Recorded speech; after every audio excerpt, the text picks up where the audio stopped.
बिस्मिल्लाहिर्रहमानिर्रहीम, अस्सलाम वालेकुम नाजरीन। मैं हूं बाबर हयात और आप देख रहे हैं 24/7 उर्दू न्यूज पर बाबर हयात शो। नाजरीन, पाकिस्तान और ऑस्ट्रेलिया के दरमियान दूसरे टेस्ट क्रिकेट के ड्रामाई अंदाज में इख्तिताम के बाद अब दोनों टीमें लाहौर पहुंच रही हैं और लाहौर में मेला सजने जा रहा है तीसरे टेस्ट मैच का। तीसरे टेस्ट मैच के हवाले से तो हम बाद में बात करेंगे। कुछ खबरें आ रही हैं कि जो मैचेस रावलपिंडी में होने थे अब वो मैचेस लाहौर शिफ्ट हो रहे हैं। इस हवाले से क्या अपडेट्स हैं वो भी आपके साथ शेयर करूंगा और फिर बात करने जा रहे हैं आज की सबसे बड़ी खबर पे कि पाकिस्तान के T20 और ODI स्क्वाड का ऐलान कर दिया गया है।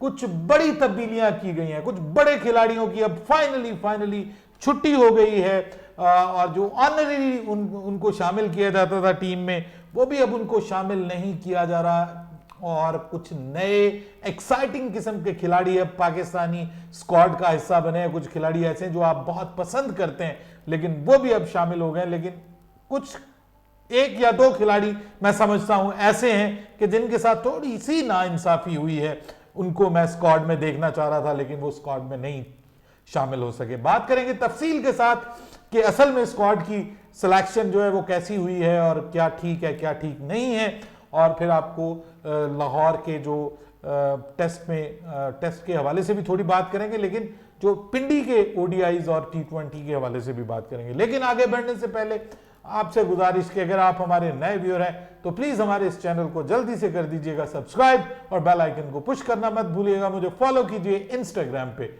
@बाबरहयात और हमारे पेज को फेसबुक पे लाइक कर लीजिएगा। तो जनाब, आज बड़ा पुरसुकून दिन गुजरा है जी। सीधी सी बात है कि पूरा टेस्ट मैच जो था ना, यकीन करें बड़ा टेंशन का था और शुरू में तो और ज्यादा टेंशन थी कि पाकिस्तान बहुत बुरा परफॉर्म कर रहा था। पहले 3 दिन तो बस समझिए कि दिल कर रहा था कि ये टेस्ट मैच किसी तरह से खत्म हो जाए और जब दिन का इख्तिताम होता था तो यकीन करें वीडियो बनाने को दिल ही नहीं करता था, बोलने को दिल नहीं करता था कि यार इस पे क्या बोलें। लेकिन फिर अचानक क्या काया पलटी के जनाब, ये टेस्ट मैच एक हिस्ट्री बन गया है अब और दुनिया क्रिकेट में इसकी मिसालें दी जा रही हैं। पूरी दुनिया में जनाब बाबर आजम की बल्ले बल्ले हो गई है, बड़े बड़े रिकॉर्ड तोड़ दिए हैं उसने और पूरी दुनिया में क्या पूरे भारत में पूरी वर्ल्ड में बड़े बड़े खिलाड़ियों ने बाबर आजम को बड़ी मुबारकबादें दी हैं और वो इसके मुस्तहिक भी थे।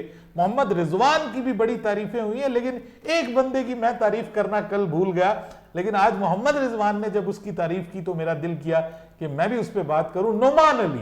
नोमान अली ने जो आखिर में आके 2-3 ओवर 3 ओवर्स का खेल खेला है और जिस तरह से उसने डिफेंड किया है, तो मोहम्मद रिजवान ने नोमान के बारे में कहा है कि नोमान अली का 0 जो है मैच के कॉन्टेक्स्ट में मेरे 100 रन के बराबर है और ये बात बिल्कुल दुरुस्त है। अगर वहां पर नोमान अली आउट हो जाते तो पीछे फिर हसन अली और शाहीन आफरीदी रह जाने थे, तो एक और चांस मिल जाना था ऑस्ट्रेलिया को ये मैच जीतने का। बिलीव यू मी कि अगर वो आउट हो जाते और उसके बाद अगले 2 खिलाड़ी भी आउट हो जाते तो मोहम्मद रिजवान का 100 जो है और बाबर आजम के इवन 196 भी जो है वो कटे मिट्टी में मिल जाते। तो अब बताइए कि मोहम्मद रिजवान और बाबर आजम की इनिंग्स को मजीद शानदार करने में नुमान अली के उस 0 का कितना हाथ है। कहा करते हैं कि 0 जो है ना जी, वो अगर आपके 100 के साथ मतलब 1 के आगे कोई 0 ना लगे तो आपका ना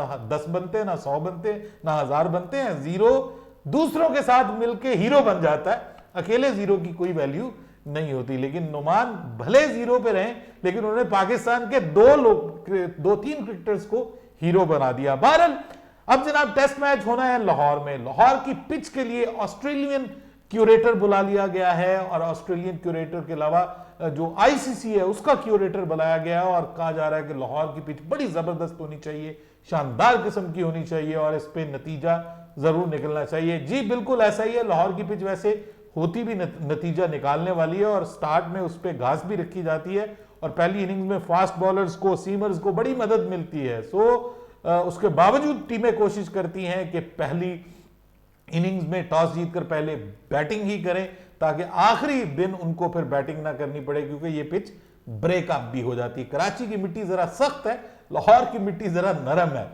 बहरहाल जनाब अब T20 और वनडे का स्क्वाड भी उसका भी ऐलान कर दिया गया है और वनडे का बहुत बड़ा 20 रुकनी स्क्वाड ऐलान किया गया और T20 का थोड़ा छोटा स्क्वाड ऐलान किया गया।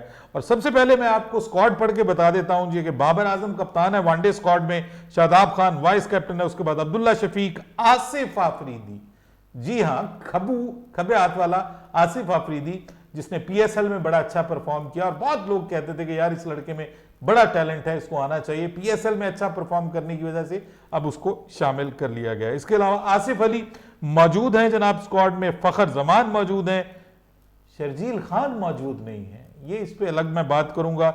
उसके बाद हैदर अली, हारिस रऊफ, हसन अली, इफ्तिखार अहमद, इमामुल हक, खुशदिल शाह, मोहम्मद हारिस, मोहम्मद नवाज की वापसी हुई है, अब ये मुकम्मल तौर पर फिट हो गए हैं। अनफॉर्चुनेटली जो है वो ये टेस्ट सीरीज में अनफिट हो गए थे। उसके बाद फिर जो है वो इफ्तिखार अहमद, इमामुल हक भी मौजूद है, खुशदिल शाह, मोहम्मद हारिस को मौका मिला है जी। मोहम्मद हारिस ने इस बार पाकिस्तान सुपर लीग में पिशावर ज़ल्मी की जानिब से आके जो कुछ इनिंग्स खेली हैं उनके ऊपर जो है वो अवाम उनके दीवाने हो गए हैं कि यार इसको भी आना चाहिए। तो अब दूसरे विकेट कीपर के तौर पे उनको शामिल किया जा रहा है, मोहम्मद हारिस को। इसके अलावा Mohammad Nawaz, Mohammad Rizwan, obviously senior partner के तौर पे मोहम्मद वसीम जूनियर, सऊद शकील भी मौजूद हैं ODI स्क्वाड में, फिर शाहीन शाह अफरीदी, शाहनवाज धानी और उस्मान कादिर। और अगर हम बात करें T20 स्क्वाड की तो T20 स्क्वाड में बाबर आजम, शादाब खान, आसिफ आफरीदी, आसिफ अली, फखर जमान, हैदर अली, हारिस रऊफ, हसन अली, इफ्तिखार अहमद, खुशदिल शाह, मोहम्मद हारिस, मोहम्मद नवाज, मोहम्मद रिजवान, मोहम्मद वसीम जूनियर, शाहीन शाह अफरीदी, शाहनवाज धानी और उस्मान कदीर, ये सब शामिल हैं। लेकिन जो फहीम अशरफ हैं वो तो ना तो ODI स्क्वाड का हिस्सा बन सके हैं ना T20 स्क्वाड का, उनकी जगह मोहम्मद वसीम जूनियर को प्रायोरिटी दी गई है, which is good, I think, बुरा नहीं है। अब मैं इस पे जो अपना तबसरा करने जा रहा हूं, भाई शान मसूद के साथ ज्यादती क्यों कर रहे हैं? शान मसूद ने PSL में परफॉर्म किया, T20 में उनकी कारकर्दगी शानदार रही, मुल्तान सुल्तान की तरफ से उन्होंने जबरदस्त पिछले 2 सीजन से उन्होंने अपने आप को क्या कमाल का चेंज किया, प्रॉपर पावर हिटिंग करते हैं, अच्छे स्ट्राइक रेट के साथ खेलते हैं, लेकिन उनको शामिल कर लिया गया टेस्ट में और दोनों टेस्ट मैचेस में उनको खिलाया नहीं गया। अब बात यह है कि उसका कसूर क्या है, उसके साथ नाइंसाफी है। शान मसूद को आपके T20 स्क्वाड का हिस्सा बनना चाहिए था, उसको मौका मिलना चाहिए था। आपने टेस्ट में भी उसको खिलाया, इमामुल हक को दोनों मैचेस में खिला दिया। अब मैं उम्मीद करता हूं कि लाहौर टेस्ट में शान मसूद को, इमामुल हक को रेस्ट देके शान मसूद को जरूर मौका मिलना चाहिए। वो बहुत इंप्रूव्ड बल्लेबाज है और पाकिस्तान को बहुत फायदा हो सकता है। बहरहाल ये मर्जी है पाकिस्तान क्रिकेट बोर्ड की कि वो चाहे जिसका, वो कहते हैं ना, जो चाहे आपका हुस्ने करिश्मा साज करे। उसके बाद मेरा तबसरा है सरफराज अहमद के हवाले से कि सरफराज अहमद की अब मुकम्मल छुट्टी हो गई है जी, और नेक्स्ट स्टेप पे मुझे ऐसा लग रहा है कि सरफराज अहमद जो है वो जो आपका पाकिस्तान का जो सेंट्रल कॉन्ट्रैक्ट है उसमें से भी उनकी छुट्टी हो जाएगी और सरफराज अहमद अब आपको फ्यूचर में कम ही नजर आएंगे पाकिस्तान के स्क्वाड के साथ। बहरहाल एक बड़ा कप्तान, एक बड़ा खिलाड़ी अपने वक्त का, लेकिन वक्त की बात है, जब वक्त था तब वो किसी का हाथ नहीं पकड़ाते थे। और अब मुझे अफसोस हो रहा है कि इतना अच्छा कप्तान अपने दौर का, लेकिन अब वो अपने बिल्कुल जवाल के करीब आ गया है और मुझे लग रहा है कि शायद उसका वापस आना अनटिल और अनलेस कोई बहुत बड़ा, कोई खुदा ना खास्ता कोई हमारा मोहम्मद रिजवान के साथ कोई मसला, अल्लाह ना करे कोई हो जाता है, वो अनफिट हो जाता है, तो शायद उसको शामिल कर लिया जाए आगे किसी सीरीज में। उसके अलावा अगर हम बात करें तो इमाद वसीम की भी अब छुट्टी हो रही है, लगता है बाबर आजम के साथ उसकी अच्छी खासी लग पड़ी है और अब उसको भी जो है वो मुझे लगता है कि फाइनल फ्यूचर में मौका नहीं मिलेगा, क्योंकि उसकी जगह इमाद की जगह जो है वो अब जो आफरीदी है लड़का, ये आसिफ आफरीदी, ये ज्यादा अच्छा बॉलर है, ये मैं मानता हूँ, ये बॉलर बहुत अच्छा है और बड़ा ब्रेव बॉलर है और इसके अलावा अच्छी बैटिंग भी करता है।